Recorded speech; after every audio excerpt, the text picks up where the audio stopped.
Malam itu suasana taman kota terlihat sangat lengang. Lampu jalan redup, angin dingin berhembus pelan, membawa aroma tanah basah setelah hujan sore. Daun-daun pohon bergerak lembut, menghasilkan suara gesekan samar yang terdengar seperti bisikan. Biasanya area itu ramai oleh warga yang berolahraga, atau sekadar duduk menikmati udara segar. Tetapi malam tersebut ada kesunyian aneh yang membuat tempat itu terasa berbeda. Seolah menyimpan sesuatu yang tidak ingin diketahui siapapun. Sekitar pukul 11 lebih sedikit, seorang penjaga kebersihan yang sedang berpatroli menyusuri jalur bebatuan menuju kolam kecil di tengah taman. Ia membawa senter tua yang cahayanya tidak terlalu terang, namun cukup membantu melihat area sekitar. Ketika ia mendekati bangku panjang dekat kolam, langkahnya terhenti. Matanya menangkap sosok yang tergeletak di tanah, tepat di depan bangku. Tubuh itu tampak kaku, dan ada noda gelap di sekitar dada orang tersebut dalam sekejap. Penjaga itu merasakan dadanya sesak. Tangannya bergetar, tetapi ia mencoba tetap tenang.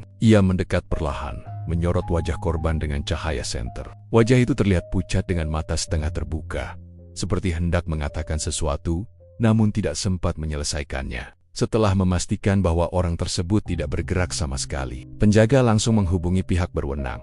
Tidak sampai 20 menit kemudian, suara sirene mobil patroli terdengar. Dua polisi turun dari kendaraan dan segera mengamankan area. Mereka memasang garis pembatas kuning agar tidak ada yang mendekat. Salah seorang petugas memeriksa tubuh korban dengan hati-hati. Setelah beberapa saat, ia menyimpulkan bahwa korban yang tergeletak adalah seorang pria muda bernama Aji. Identitas itu diperoleh dari dompet yang masih berada di kantong celananya. Pada bagian dada korban, terlihat luka tusukan yang dalam. Darah sudah mulai mengering, menandakan kejadian itu terjadi beberapa jam sebelumnya. Meski begitu, udara malam masih mengandung bau logam dari darah yang menempel di tanah. Situasi tersebut membuat suasana taman semakin mencekam. Lampu tambahan didirikan agar pemeriksaan tempat kejadian lebih jelas. Beberapa petugas lain datang membawa kamera dan perlengkapan forensik. Mereka memotret tubuh Aji dari berbagai sudut, lalu memotret area sekitar seperti jejak sepatu, tanda gesekan tanah, serta bukti kecil yang mungkin terabaikan. Semakin banyak petugas datang, semakin jelas gambaran bahwa kejadian ini bukan sekadar kecelakaan. Tidak ada senjata tajam di sekitar lokasi, tidak ada tanda perampokan, karena barang berharga Aji masih lengkap. Hal itu membuat polisi segera menduga ada hubungan emosional atau konflik pribadi sebelum insiden terjadi. Namun, tanpa saksi langsung atau catatan visual dari kamera pengawas, semuanya masih menjadi teka-teki. Beberapa meter dari tubuh Aji terdapat ponsel yang terjatuh di dekat batu kecil. Layar retak namun bagian dalamnya masih berfungsi. Salah satu petugas mengambilnya dengan sarung tangan. Ketika layar ponsel dinyalakan, terlihat notifikasi pesan dari seseorang bernama Alisa. Nama itu langsung dicatat sebagai bagian penting dalam penyelidikan. Sementara tubuh Aji dibawa ke rumah sakit untuk pemeriksaan lebih lanjut, petugas lain tetap bekerja hingga dini hari. Mereka menyisir area taman lebih luas, khawatir ada bukti tambahan yang terbuang atau tersembunyi. Suasana sepi malam membuat setiap langkah mereka terdengar jelas. Tidak ada suara tertawa, tidak ada suara alarm kendaraan. Hanya suara angin dan percikan kecil air dari kolam penemuan tubuh Aji malam itu menjadi awal dari rangkaian kejadian yang mengubah hidup banyak orang. Taman kota yang biasanya menjadi tempat rekreasi kini berubah menjadi lokasi penuh pertanyaan. Tidak ada yang tahu apa yang sebenarnya terjadi. Tetapi jelas bahwa seseorang mengetahui jawabannya, dan orang itu belum ditemukan. Keesokan harinya setelah ditemukannya tubuh Aji, kantor kepolisian mulai dipenuhi diskusi mengenai motif tindakan keji itu. Informasi awal menunjukkan bahwa tidak ada tanda pencurian, tidak ada bekas perlawanan panjang, dan luka pada bagian dada Aji terlihat sangat tepat, seolah pelaku benar-benar tahu titik vital manusia. Karena itu, dugaan mengenai aksi acak atau serangan orang asing langsung disingkirkan. Beberapa petugas mulai memeriksa riwayat komunikasi Aji dari ponsel yang ditemukan dekat lokasi kejadian. Dari sana terlihat banyak percakapan bernada emosional antara Aji dan seorang perempuan bernama Alisa. Pesan terakhir yang masuk hanya beberapa jam sebelum Aji ditemukan tidak bernyawa. Isi pesan itu menampilkan ketegangan hubungan mereka. Ada kalimat permintaan maaf dari Aji disertai penjelasan mengenai kesalahannya, sedangkan balasan dari Alisa bernada tajam dan penuh kemarahan. Percakapan lain menunjukkan bahwa hubungan mereka sudah berjalan cukup lama, namun mulai retak akibat adanya orang ketiga. Dari pola tulisan, jelas terlihat perasaan kecewa, marah, sekaligus sakit hati dari pihak Alisa. Pesan panjang yang dikirim malam sebelum kejadian menguatkan dugaan bahwa pembunuhan itu berhubungan dengan perselisihan emosional ketika Penodik memaparkan temuan itu dalam rapat singkat. Beberapa anggota langsung mengajukan pendapat bahwa motif cinta yang berakhir pengkhianatan adalah alasan paling masuk akal. Situasi seperti itu sering menimbulkan keputusan ekstrem karena pelaku tidak mampu mengendalikan perasaannya. Sementara itu, tim lain mulai mendatangi beberapa kenalan dekat Aji untuk meminta keterangan. Beberapa teman Aji menyatakan bahwa hubungan Aji dan Alisa akhir-akhir ini tidak sehat. Mereka sering bertengkar baik secara langsung maupun melalui pesan digital. Bahkan ada laporan bahwa Aji pernah menghindari pertemuan dengan Alisa karena merasa tekanan dari perempuan itu terlalu berat. Keterangan lain datang dari tetangga Alisa yang mengaku pernah mendengar suara tangisan keras dari dalam rumah beberapa hari sebelum kejadian. Walaupun tetangga itu tidak mengetahui inti permasalahan, suara tersebut berasal dari dalam rumah Alisa, bukan dari percakapan melalui ponsel. Itu berarti pertengkaran antara keduanya bukan hanya melalui pesan, tetapi juga terjadi dalam pertemuan langsung. Untuk memperkuat arah penyelidikan, polisi kemudian memanggil Alisa ke kantor. Saat Alisa tiba, wajahnya tampak letih, matanya sembab, tubuhnya tampak kurang tidur, dan langkahnya ragu. Ketika penyidik mulai bertanya mengenai hubungan dengan Aji, Alisa menjawab dengan suara pelan namun jelas. Ia membenarkan bahwa ia dan Aji sedang memiliki masalah serius. Namun, ketika pertanyaan mulai mengarah pada kejadian malam sebelum tubuh Aji ditemukan, sikap Alisa tampak berubah. Ia terlihat gelisah, memainkan jarinya, dan pandangannya tidak fokus. Jawaban Alisa mengenai lokasi dirinya pada waktu kejadian juga terdengar tidak konsisten. Pada awalnya ia mengatakan sedang berada di rumah. Kemudian beberapa menit setelahnya ia menyebut sempat berjalan keluar karena membutuhkan udara segar. Sikap gugup itu membuat penyidik semakin yakin bahwa ia mengetahui sesuatu.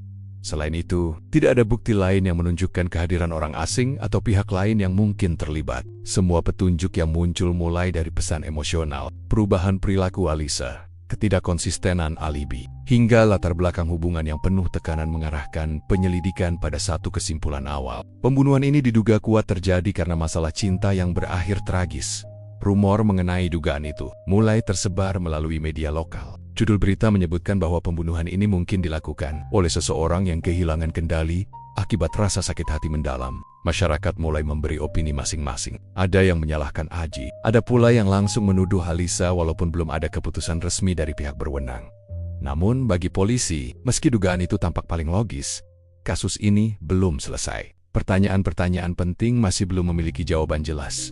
Apakah benar Alisa yang melakukan pembunuhan? Jika ya, apakah tindakannya direncanakan atau terjadi karena ledakan emosi sesaat? Semua kemungkinan itu tetap terbuka. Namun satu hal pasti, penyelidikan baru saja memasuki babak yang jauh lebih rumit. Setelah proses pemeriksaan awal dan analisis bukti digital dari ponsel milik Aji, polisi memutuskan bahwa langkah selanjutnya adalah melakukan penahanan terhadap Alisa. Keputusan itu tidak muncul secara terburu-buru, melainkan melalui pertimbangan berbagai faktor. Pesan bernada emosional, keterangan yang tidak stabil saat wawancara awal, serta hasil sementara laboratorium yang menunjukkan tidak ada tanda kehadiran pelaku lain pada lokasi kejadian dalam radius dekat sore hari. Dua petugas mendatangi rumah Alisa. Cuaca saat itu mendung, seolah langit ikut menahan napas terhadap apa yang akan terjadi. Ketika pintu rumah terbuka, wajah Alisa terlihat pucat. Rambutnya akek-kekoken seperti ia baru saja bangun dari tidur gelisah. Mata Alisa menatap petugas tanpa suara. Namun sorot matanya penuh ketakutan. Salah satu petugas menunjukkan surat tugas dan memberi penjelasan singkat bahwa Alisa diminta ikut ke kantor untuk proses lanjutan. Tidak ada teriakan, tidak ada perlawanan. Alisa hanya mengangguk pelan, mengambil jaket tipis, lalu mengikuti petugas menuju mobil patroli yang sudah menunggu di depan pagar. Beberapa tetangga memperhatikan dari balik jendela tanpa berani keluar. Kehadiran kendaraan polisi cukup menciptakan kehebohan kecil, meski tidak ada kerumunan besar. Dalam perjalanan, suasana dalam mobil sangat hening. Alisa duduk di kursi belakang, memegang kedua tangannya sangat erat hingga sendi jarinya memutih. Ia memandang keluar jendela, namun pikirannya tampak jauh. Salah satu petugas sempat menatapnya melalui kaca kecil pemisah, dan sesaat ia melihat air mata jatuh perlahan di pipi gadis itu. Namun Alisa tetap diam, seolah takut suaranya akan memecahkan sesuatu di dalam dirinya. Sesampainya di kantor, prosedur penahanan dilakukan sesuai aturan. Barang pribadi Alisa dicatat, Cincin, ponsel, dompet, semuanya dimasukkan ke dalam kantong barang bukti. Staf administrasi memintanya menandatangani beberapa dokumen. Saat itu tangan Alisa bergetar keras hingga beberapa huruf pada tanda tangan terlihat tidak rapi. Setelah itu, Alisa dibawa menuju ruang interogasi. Kedua ruang dengan pencahayaan lebih terang dan kamera yang aktif merekam setiap gerak. Di sana, penyidik yang berbeda mulai melanjutkan proses tanya jawab. Suaranya tenang, namun pertanyaan yang diajukan tajam dan langsung pada inti persoalan. Awalnya Alisa menjawab dengan singkat. Ia mengatakan sedang mengalami tekanan emosional karena hubungan yang tidak berjalan baik. Namun, ketika ditanya mengenai pertemuan malam kejadian, Alisa mulai kesulitan berbicara. Kata-katanya terhenti di tengah kalimat. Napasnya memburu, dan kedua matanya mulai berkaca. Penyidik mencoba menenangkan suasana, memberi jeda agar Alisa bisa kembali berbicara tanpa kepanikan. Beberapa menit kemudian, suara Alisa terdengar lirih namun jelas. Ia mengakui bahwa dirinya pergi menemui Aji malam itu. Ia mengaku melakukan hal tersebut karena ingin menyelesaikan masalah, serta meminta penjelasan secara langsung mengenai dugaan perselingkuhan. Namun setelah pengakuan itu, Alisa kembali terdiam, seolah ada bagian dari ingatannya yang tidak ingin muncul ke permukaan. Saat petugas menanyakan keberadaan luka pada tangan kanan, Alisa yang tampak seperti bekas tergores benda tajam, wajahnya langsung berubah pucat. Alisa mencoba menutupinya dengan lengan kiri, tetapi penyidik sudah melihatnya lebih dulu. Bekas luka itu semakin memperkuat dugaan bahwa ia berada sangat dekat dengan kejadian pembunuhan pada Akernia. Setelah 2 jam interogasi, Alisa dimasukkan ke ruang tahanan sementara. Sel ruangan itu tidak luas, hanya terdapat bangku besi pendek dan dinding tanpa hiasan. Ketika pintu sel tertutup, Alisa duduk diam memeluk lutut. Tatapannya kosong, seolah mencoba mencari jawaban dalam ingatan yang tidak jelas. Di luar sel, para penyidik mendiskusikan langkah berikutnya. Beberapa merasa bahwa mereka sudah sangat dekat dengan kebenaran, sementara yang lain masih meragukan sejumlah bagian cerita. Namun secara prosedural, bukti awal sudah cukup kuat untuk melakukan penahanan sambil menunggu hasil pemeriksaan lanjutan. Berita penangkapan Alisa menyebar cepat. Media mulai memuat headline yang menyebutkan hubungan romansa berakhir tragis. Komentar publik terbelah. Sebagian menganggap Alisa bersalah, sebagian lagi merasa ada sesuatu yang janggal dari cara gadis itu bereaksi. Bagi pihak kepolisian, babak baru dimulai. Karena meskipun Alisa sudah ditahan, kepingan terakhir dari misteri ini belum terkumpul seluruhnya. Kasus tersebut tidak lagi sekadar persoalan hubungan retak, melainkan sebuah kisah yang menyimpan banyak lapisan tak terlihat. Malam pertama, Alisa berada di ruang tahanan terasa sangat panjang. Lampu putih di langit-langit menyala terus tanpa jeda. Tidak ada suara selain langkah petugas yang lewat sesekali. Alisa tidak tidur, hanya duduk sambil menatap tembok seperti seseorang yang kehilangan arah. Di dalam kepalanya, satu kalimat muncul berulang. Apa yang sebenarnya terjadi? Namun ingatan itu tidak utuh. Seperti potongan gambar buram yang muncul dan hilang begitu cepat keesokan paginya. Penyidik memutuskan untuk melanjutkan pemeriksaan. Mereka berharap kondisi emosional Alisa yang rapuh dapat membuka celah untuk mendapatkan keterangan lebih jelas. Saat Alisa dibawa kembali ke ruang interogasi, tubuhnya tampak lemah. Langkahnya pelan dan tidak stabil. Kursi metal di tengah ruangan tampak dingin. Namun ia tetap duduk tanpa protes. Penyidik memulai dengan nada lebih lembut dibandingkan sesi sebelumnya. Mereka tidak langsung menekan Alisa, melainkan mencoba membangun kondisi yang membuatnya merasa aman untuk berbicara. Selama beberapa menit pertama, Alisa hanya menunduk. Kedua tangannya saling menggenggam begitu erat hingga terlihat tegang. Setelah cukup lama diam, penyidik menunjukkan salinan percakapan terakhir antara dirinya dan Aji. Mereka tidak memberi penilaian, hanya membacakan isi pesan dengan nada datar. Pada bagian ketika Aji menulis permintaan maaf dan menjelaskan hubungannya dengan perempuan lain, Alisa mulai menangis. Tangis itu bukan sekadar air mata, melainkan luapan rasa marah, kecewa, juga luka yang sudah lama ia tahan. Penyidik kemudian bertanya pelan, "Apa yang terjadi setelah kalian bertemu?" Kalimat itu membuat Alisa menghentikan tangisnya. Ia menarik napas dalam, lalu menjawab dengan suara hampir tidak terdengar, "Kami bertengkar." Ia berhenti sejenak, seolah memilih kata dengan sangat hati-hati. "Aku sangat marah." Dia mencoba menjelaskan, "Tapi aku tidak percaya lagi." Kata-katanya terdengar seperti alasan. Penyidik tidak menyela. Mereka memberi ruang untuk melanjutkan. Alisa menutup wajahnya dengan kedua telapak tangan. "Aku tidak bisa terima semuanya. Perasaan itu terlalu berat. Aku merasa dikhianati." Air mata kembali mengalir. Setelah beberapa detik, ia menurunkan tangannya dan melanjutkan, Aku melihat pisau di dekat tanah. Mungkin dari seseorang yang piknik sebelumnya. Aku tidak tahu bagaimana tanganku memegangnya. Tapi, kalimat itu terhenti sebelum selesai. Penyidik bertanya dengan nada halus, "Apakah itu saat kamu menyerang Aji?" Reaksi Alisa terlihat sangat emosional. Tubuhnya bergetar, dan ia hampir tidak mampu mengucapkan kata-kata berikutnya. Namun akhirnya ia mengangguk perlahan. Aku menusuknya, ucapnya pelan. Ruangan mendadak sunyi, tidak ada yang langsung bergerak. Pengakuan itu terdengar jelas dan terekam kamera yang menyala dari sudut ruangan. Penyidik bertanya lagi, "Apakah tindakan itu kamu rencanakan?" Alisa menggeleng kuat-kuat. "Tidak ada rencana. Aku hanya ingin penjelasan. Aku ingin jawaban kenapa dia melakukan itu padaku." Ia menunduk, menahan emosi yang kembali menghantam dirinya. Setelah itu terjadi, aku panik. Dia jatuh, darah keluar, dan aku tidak tahu harus bagaimana. Menurut penjelasannya, ia mengatakan sempat memegang tubuh Aji untuk memastikan apakah ia masih bernapas. Namun ketika melihat darah mengalir semakin banyak, kepanikannya meningkat. Ia berusaha menekan luka itu dengan tangannya, namun usahanya percuma. Setelah itu, ingatannya mulai kabur. Ia hanya ingat berdiri terpaku beberapa detik sebelum akhirnya berlari meninggalkan tempat kejadian. Penyidik mencatat semua detail tersebut. Walaupun pengakuan itu bukan akhir seluruh penyelidikan, pernyataan Alisa menjadi komponen besar dalam arah kasus. Setelah sesi pemeriksaan selesai, Alisa kembali dibawa ke ruang tahanan. Namun ekspresi wajahnya kali ini berbeda. Bukan karena lega, tetapi seperti seseorang yang baru menyadari bahwa hidupnya berubah selamanya. Pengakuan itu tersebar cepat melalui laporan internal dan media. Sebagian publik merasa keadilan mulai terlihat, sedangkan pihak lain melihat ada kejanggalan dari cara Alisa bercerita, terlalu kabur, seolah ada bagian penting yang hilang.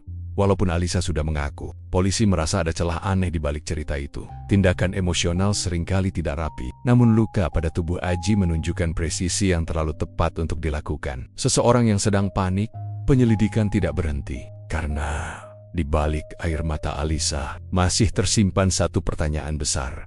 Apakah pengakuan itu benar sepenuhnya?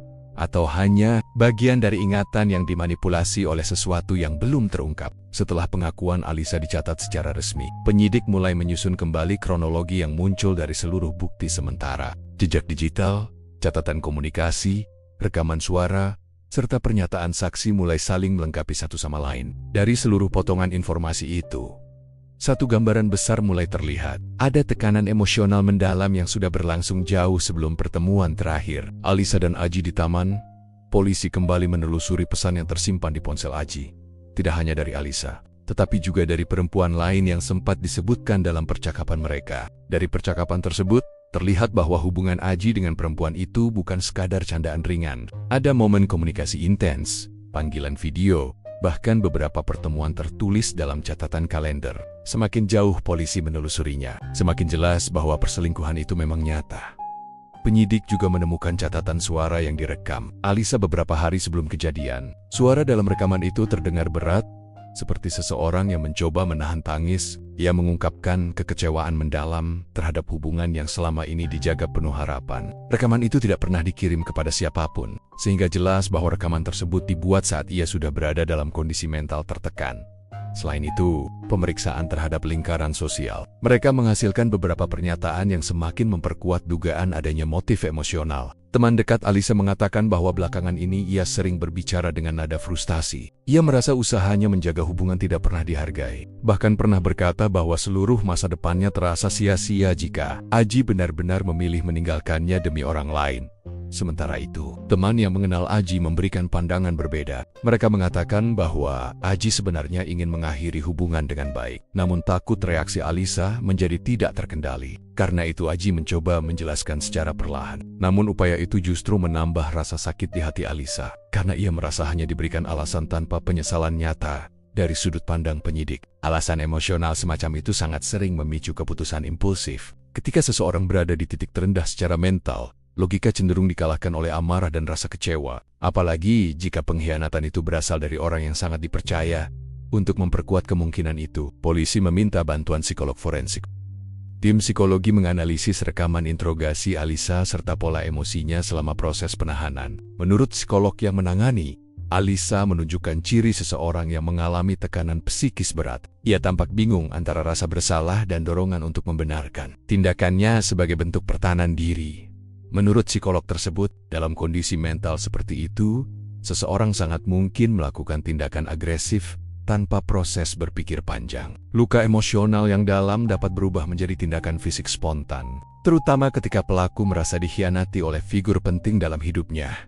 Hal lain yang memperkuat dugaan motif cinta adalah adanya perubahan drastis dalam perilaku Alisa beberapa hari sebelum kejadian. Riwayat penggunaan media sosialnya menunjukkan unggahan bernada sedih, kutipan tentang kehilangan, serta tulisan yang mengarah pada perasaan patah hati. Tidak ada kemarahan eksplisit, namun ada kesan putus asa dan kehilangan harapan. Menghadapi seluruh fakta tersebut, penyidik semakin yakin bahwa motif pembunuhan berkaitan langsung dengan perselingkuhan dan rasa kecewa mendalam. Alisa tidak hanya kehilangan kepercayaan, tetapi juga merasa masa depan yang ia bayangkan bersama Aji hancur dalam sekejap. Meski begitu, bukan berarti semua penyidik merasa kasus ini selesai. Ada satu catatan yang membuat beberapa anggota merasa perlu menggali lebih dalam. Luka pada tubuh Aji terlalu presisi, seolah ditusuk bukan karena amarah spontan, melainkan dengan kendali tangan yang tahu persis letak titik vital. Namun, secara prosedural, tidak ada halangan untuk memperkuat posisi bahwa motif utama mengarah pada tindakan emosional akibat pengkhianatan. Dengen Bikicu, berkas kasus mulai disusun dalam arah tersebut bagi publik. Motif cinta menjadi penjelasan yang mudah diterima. Cerita tentang pasangan yang gagal mempertahankan hubungan, diikuti perasaan tidak mampu menghadapi kenyataan, dianggap sangat logis sebagai alasan tindakan tragis itu terjadi. Namun bagi kepolisian, meski motif cinta terlihat paling jelas saat ini, mereka menyadari bahwa sebuah motif bukan sekadar alasan yang tampak di permukaan. Terkadang motif itu hanya pintu pertama menuju sesuatu yang jauh lebih rumit, tersembunyi di balik detail kecil yang belum terlihat jelas. Karena itu, meskipun dugaan semakin mengarah pada persoalan cinta yang berakhir darah, penyelidikan tetap harus berlanjut. Masih ada bagian dari cerita ini yang belum tersingkap. Kabar mengenai kasus ini menyebar begitu cepat. Pada hari ketiga setelah penangkapan Alisa, media mulai menjadikan cerita itu sebagai berita utama. Foto Alisa ketika digiring menuju kantor polisi terpampang di layar televisi portal berita, serta ribuan akun media sosial. Banyak orang mulai mengikuti perkembangan kasus tersebut, bukan karena ingin memahami kebenaran, tetapi karena drama yang terkandung di dalamnya. Komentar publik membludak. Di berbagai platform digital, nama Alisa menjadi topik hangat. Banyak orang merasa sudah mengetahui seluruh cerita, meskipun penyelidikan masih berlangsung. Mereka memberi penilaian tanpa menunggu hasil resmi. Sebagian besar komentar bernada tajam, bahkan kejam. Kalimat seperti "dia perempuan berbahaya, pantas dihukum berat," atau "semua karena sikap cemburu yang tidak wajar," muncul hampir di setiap kolom komentar berita. Narasi di dunia maya semakin berkembang. Ada yang membuat teori sendiri, menambahkan detail yang tidak pernah muncul dari pihak resmi. Beberapa orang mengunggah foto lama Alisa bersama Aji, lalu menambahkan cerita dramatis yang sebenarnya tidak pernah terjadi. Dalam waktu singkat, reputasi Alisa berubah dari seorang remaja biasa menjadi sosok yang dikaitkan dengan kekejaman. Namun tidak semua komentar mengarah pada kebencian. Ada pula kelompok kecil yang berusaha membela Alisa. Mereka menyebut Alisa sebagai korban kondisi emosional yang berat. Dan tindakan itu bukan sesuatu yang terjadi tanpa penyebab. Kelompok ini mencoba menyampaikan bahwa tidak ada yang tahu apa yang sebenarnya dirasakan seseorang ketika kepercayaan hancur secara tiba-tiba. Tetapi pendapat mereka tenggelam di antara suara mayoritas yang lebih keras. Lingkungan sosial di sekitar rumah Alisa pun ikut terpengaruh. Beberapa tetangga mulai menjaga jarak. Ada yang menolak berbicara dengan keluarga Alisa. Bahkan sebagian memilih menutup pintu ketika melihat orang tua Alisa keluar rumah. Tidak ada yang ingin dikaitkan dengan nama yang sedang menjadi sorotan buruk di mata publik. Di sekolah tempat Alisa pernah belajar, rumor berkembang lebih liar dibandingkan pemberitaan media. Banyak siswa membicarakan kejadian itu dengan nada sensasional, seolah mereka mengenal Alisa secara pribadi. Padahal sebagian besar hanya tahu namanya tanpa pernah berinteraksi langsung dengannya. Guru-guru berusaha meredam obrolan tersebut, tetapi usaha mereka tidak banyak berhasil. Keluarga Aji pun menerima banyak dukungan, tetapi dalam bentuk yang tidak selalu sehat. Ada yang memberikan belasungkawa tulus, namun ada pula yang mendorong keluarga itu untuk menuntut hukuman maksimal tanpa mempertimbangkan kemungkinan fakta tambahan. Mereka ingin jawaban cepat, ingin pelaku dipastikan bersalah sebelum pengadilan memutuskan. Beberapa media bahkan mulai menambahkan istilah dramatis pada judul berita. Kata-kata seperti romansa kelam, cinta beracun, dan pengkhianatan mematikan muncul berulang, meskipun terdengar menarik bagi pembaca. Judul seperti itu mendorong publik semakin menganggap cerita ini hanya sebagai hiburan, bukan tragedi nyata yang melibatkan kehidupan dua keluarga. Tekanan sosial mulai berdampak pada mental Alisa. Selama berada di ruang tahanan, ia mulai memperlihatkan gejala stres berat. Setiap kali petugas menyalakan televisi di ruang istirahat, suara pemberitaan itu terdengar sampai ke selnya. Ia mendengar namanya diseret, dihakimi, dan dijadikan bahan spekulasi tanpa kesempatan membela diri. Pada satu sesi pemeriksaan lanjutan, penyidik menemukan Alisa tidak seperti sebelumnya. Ia tidak lagi hanya menangis pelan, tetapi menunjukkan kepanikan jelas. Tubuhnya gemetar ketika mendengar namanya dibahas di luar. Ia mengatakan bahwa dunia seolah berubah menjadi tempat yang menolak keberadaannya. Kata-katanya terputus-putus dan sulit dipahami. Reaksi itu menunjukkan betapa kuatnya tekanan sosial terhadap dirinya. Namun terlepas dari badai opini tersebut, penyidik sadar bahwa kenyataan tidak boleh dibangun dari suara publik. Hanya bukti dan fakta yang dapat menentukan kebenaran. Walaupun masyarakat sudah menghakimi, penyelidikan tidak boleh mengikuti arus emosi orang banyak. Tetapi di balik seluruh hiruk-pikuk itu, muncul satu pertanyaan penting yang hanya sedikit orang pikirkan. Bagaimana jika apa yang dipercaya publik selama ini bukan fakta, melainkan hanya bayangan dari cerita yang belum terungkap sepenuhnya? Setelah pengakuan Alisa menyebar melalui berbagai platform berita dan sosial media, banyak orang merasa bahwa keseluruhan cerita sudah selesai. Namun bagi tim penyidik, terutama Brigadir Fadli yang sejak awal merasa ada sesuatu yang tidak sesuai, kasus ini belum bisa ditutup begitu saja. Ada celah kecil dalam pengakuan Alisa yang terus mengganggu pikirannya. Celah itu muncul saat ia menyebut bahwa pisau yang digunakan untuk menghabisi nyawa Aji dibeli 1 hari sebelum kejadian. Namun bukti rekaman CCTV menunjukkan waktu pembelian berbeda beberapa jam dari pernyataannya. Perbedaan waktu yang hanya berjarak beberapa jam mungkin tampak sepele bagi publik, tetapi dalam dunia penyelidikan, detail sekecil itu bisa menjadi kunci besar. Fadli mulai kembali memeriksa rekaman CCTV di sekitar taman kota, rute pulang Alisa, hingga transaksi digital dari akun dompet elektroniknya. Semua dilakukan secara teliti. Saat menelusuri transaksi tersebut, tim menemukan hal ganjil lain. Pembelian pisau dilakukan dari perangkat yang berbeda dari ponsel Alisa.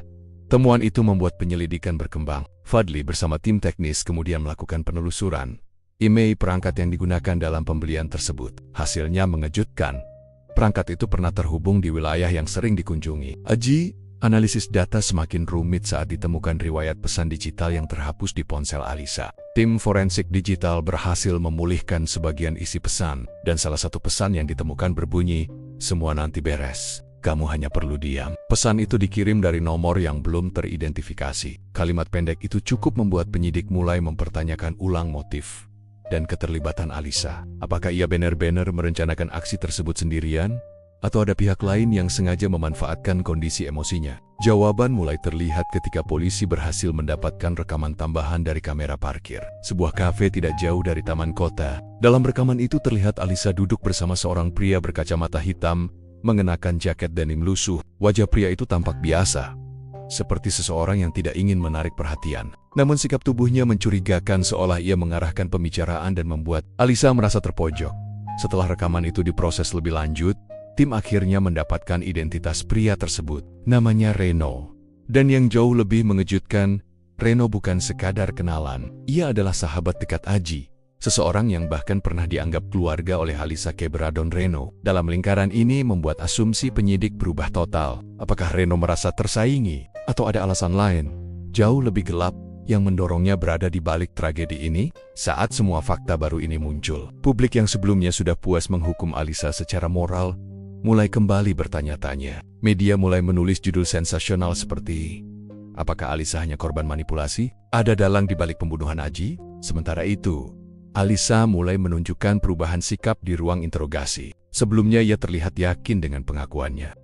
Penyidik menunjukkan fotonya bersama Reno di kafe, matanya membesar. Tangan yang sebelumnya tenang mulai gemetar. Bibirnya berusaha memberi penjelasan namun tidak ada kata keluar. Dalam ruangan itu, bukan kemarahan yang muncul dari wajahnya, melainkan ketakutan. Ekspresi seseorang yang menyadari bahwa rahasia yang selama ini ia simpan rapat mulai terkuak. Dan saat Fadli bertanya dengan suara tenang namun tegas, Alisa, apa peran Reno dalam kasus ini? Ruangan mendadak terasa seperti membeku. Sebelum menjawab, Alisa memejamkan mata cukup lama, lalu membuka perlahan, kata-katanya pelan, namun jelas, Reno tahu semuanya. Danak, tidak sepenuhnya melakukan ini atas kemauanku." Dengan kalimat itu, penyelidikan memasuki babak baru. Kasus yang awalnya tampak sederhana kini berubah menjadi teka-teki yang jauh lebih kelam. Setelah pernyataan terakhir dari Alisa, penyelidikan berubah arah. Para penyidik yang sebelumnya merasa kasus ini selesai mulai menyadari bahwa ada lapisan yang jauh lebih rumit di balik kejadian tragis tersebut. Brigadir Fadli duduk menatap laporan yang mulai membentuk gambaran lebih jelas mengenai motif. "Reno, selama ini publik hanya tahu bahwa Aji berselingkuh." Alisa marah, lalu tragedi itu terjadi. Namun fakta baru menunjukkan bahwa ada sesuatu jauh lebih besar yang mendorong segalanya. Setiap data kecil yang dikumpulkan mulai membentuk pola. Rekam jejak digital menunjukkan bahwa Reno sudah memantau hubungan Aji dan Alisa sejak jauh sebelum peristiwa pembunuhan itu. Dari pesan yang berhasil dipulihkan, ditemukan percakapan lama antara Reno dan seseorang yang belum teridentifikasi. Isi pesan itu memberikan petunjuk awal. Kalau hubungan mereka retak, peluangku terbuka. Kalimat itu menyingkap kebencian terselubung. Reno ternyata bukan sekadar sahabat Aji, tetapi seseorang yang menyimpan rasa iri dan dendam terselubung. Selama ini ia dekat dengan pasangan tersebut, namun bukan sebagai teman yang tulus. Ia seperti bayangan yang menunggu kesempatan hingga segalanya. Runtuh tim penyidik juga menemukan fakta lain yang membuat motif semakin kuat. Aji ternyata pernah meminjam sejumlah uang cukup besar dari Reno untuk keperluan bisnis kecilnya. Namun ketika usaha tersebut gagal, keduanya mulai sering bertengkar. Reno merasa dipermalukan karena Aji menolak mengembalikan uang tersebut. Konflik finansial itu menjadi akar kebencian yang perlahan tumbuh. Selain itu, ada alasan lain yang jauh lebih emosional. Dari keterangan beberapa teman sekolah, Reno pernah menyukai Alisa diam-diam. Ia pernah mencoba mendekatinya. Namun Alisa memilih Aji. Sejak itu Reno menyimpan dua perasaan bertolak belakang, kekaguman dan kebencian. Ia menginginkan Alisa, namun juga ingin menghancurkan Aji. Gabungan antara rasa iri, cinta tak terbalas, serta rasa terhina membuat Reno berubah menjadi seseorang yang sangat manipulatif. Ia tidak hanya membiarkan hubungan Aji dan Alisa hancur, tetapi juga membantu memicu pertengkaran mereka melalui pesan anonim dan cerita palsu hingga keduanya saling tidak percaya. Saat penyidik menunjukkan bukti itu kepada Alisa, ia akhirnya mulai bercerita lebih terbuka. Suaranya bergetar, tetapi kata-katanya konsisten. Ia mengatakan bahwa Reno sering hadir setiap kali ia terluka, marah, atau merasa tidak dihargai. Reno memberi dukungan emosional dan kalimat manis yang perlahan membuat pikirannya kabur. Menurut pengakuan Alisa, Reno tidak secara langsung memaksa, namun memanipulasi pikirannya dengan menunjukkan bakti-bakti perselingkuhan Aji yang sebenarnya sebagian besar dimanipulasi. Foto, rekaman suara, serta pesan yang diteruskan semuanya berasal dari Reno.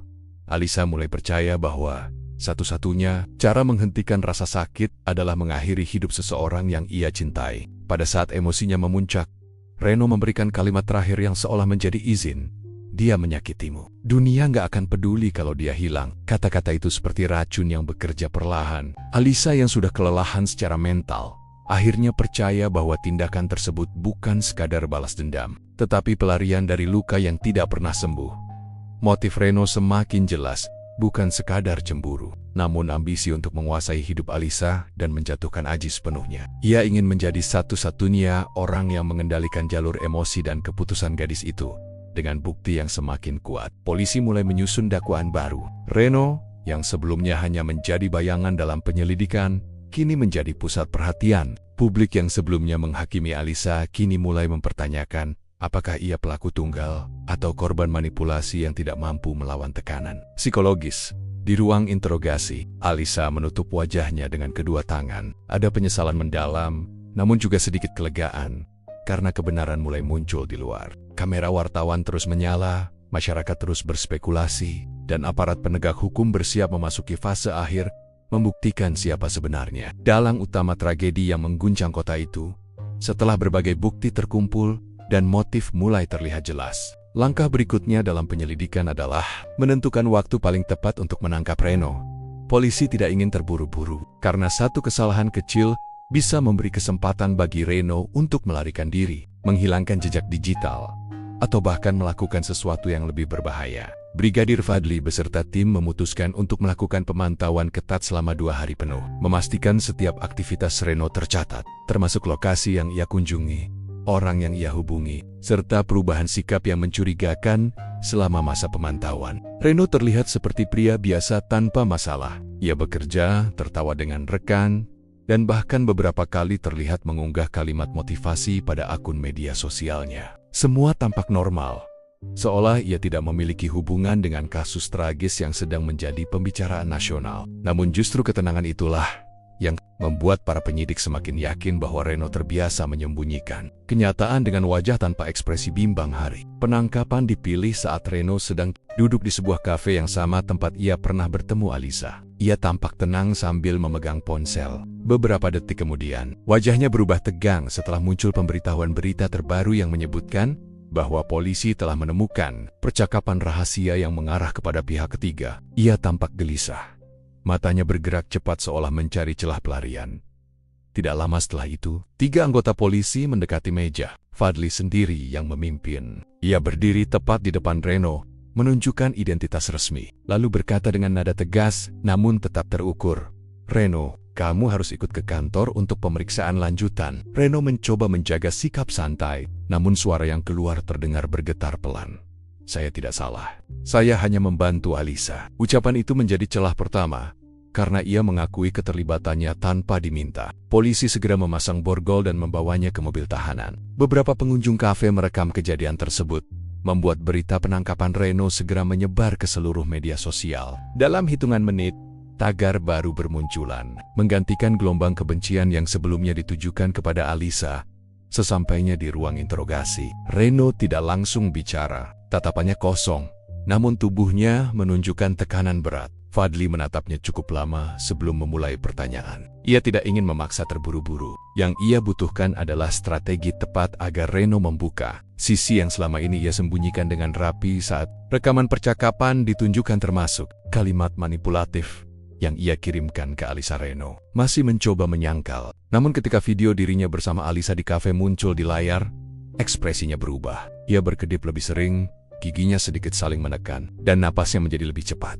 Akhirnya, setelah hampir 1 jam interogasi, Reno berkata pelan, "Aji membuatku merasa tidak berarti. Semua orang mengagumi dia. Aku melihat Alisa memilih dia, bukan aku. Dan ketika dia meminjam uangku tanpa berniat mengembalikan, semuanya pecah." Kalimat itu menjadi pengakuan tidak langsung bahwa keinginan menjatuhkan Aji bukan sekadar dendam atas uang, tetapi penghinaan yang ia simpan bertahun-tahun. Reno mencoba membenarkan tindakannya dengan mengatakan bahwa Alisa sudah terluka dan ia hanya memberi dorongan kecil. Namun penyidik memahami bahwa manipulasi emosionalnya jauh lebih gelap dari sekadar dorongan.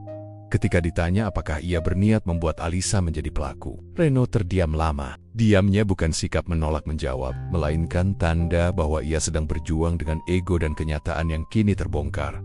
Akhirnya ia menghembuskan napas panjang, lalu berkata, "Dia mudah dipengaruhi. Aku hanya membuka pintu. Dia yang memutuskan berjalan masuk." Jawaban itu menciptakan suasana berat dalam ruangan. Polisi menyadari bahwa Reno tidak menyesal atas kematian. Ajia hanya menyesal karena akhirnya tertangkap. Setelah pengakuan tersebut, dakwaan diperluas. Reno resmi ditetapkan sebagai pihak yang berperan dalam memprovokasi, memanipulasi, dan secara tidak langsung mendorong terjadinya pembunuhan. Kejadian ini membuat publik terbelah antara yang mulai bersimpati kepada Alisa dan pihak yang tetap menganggapnya sebagai pelaku utama. Namun satu hal pasti, cerita ini belum selesai. Masih ada satu babak penting yang menunggu persidangan yang akan menentukan keadilan, bukan hanya di mata hukum, tetapi juga di mata publik dan hati semua orang yang terlibat dalam tragedi ini. Suasana ruang sidang terasa tegang sejak pagi. Kursi untuk pengunjung telah penuh sebelum pintu dibuka sepenuhnya. Di luar gudang, wartawan berbaris dengan kamera, menunggu perkembangan terbaru dari kasus yang telah menghentak perhatian seluruh kota. Nama Alisa dan Reno kini bukan sekadar 2 individu, tetapi simbol dari tragedi, manipulasi emosional, dan pertanyaan besar tentang batas tanggung jawab seseorang ketika berada dalam tekanan psikologis. Di ruang sidang, Alisa duduk dengan wajah pucat. Tubuhnya tampak lebih kurus dibanding saat penangkapan. Di sampingnya, seorang pengacara tampak bersiap membela dengan tumpukan dokumen. Jari Alisa bergetar halus, namun matanya tidak lagi kosong seperti hari-hari awal interogasi. Ada campuran ketakutan dan harapan kecil di sana, harapan bahwa kebenaran yang kini mulai terlihat akan membuka sedikit ruang untuk keadilan baginya. Sementara itu, Reno duduk tidak jauh darinya, tetapi dengan sikap berbeda. Bahunya tegak, wajahnya tenang, seolah ia masih merasa memiliki kendali. Namun sorot matanya tidak lagi percaya diri. Ia tahu bukti digital, rekaman CCTV, dan keterangan saksi telah menggoyahkan posisinya. Ia menatap ke depan dengan senyuman kecil yang sulit diterjemahkan, entah bentuk penyangkalan atau cara mempertahankan sedikit kebanggaan yang tersisa. Persidangan dimulai dengan pemaparan kronologi oleh jaksa. Setiap langkah penyelidikan yang telah dilakukan polisi dibacakan dengan bahasa lugas dan padat. Dari penemuan mayat di taman kota, fakta hubungan Alisa dan Aji, bukti manipulasi Reno, hingga pengakuan yang memuat sisi gelap keduanya. Setiap kalimat terasa seperti beban berat bagi para terdakwa, tetapi juga menjadi jalan menuju penilaian yang adil.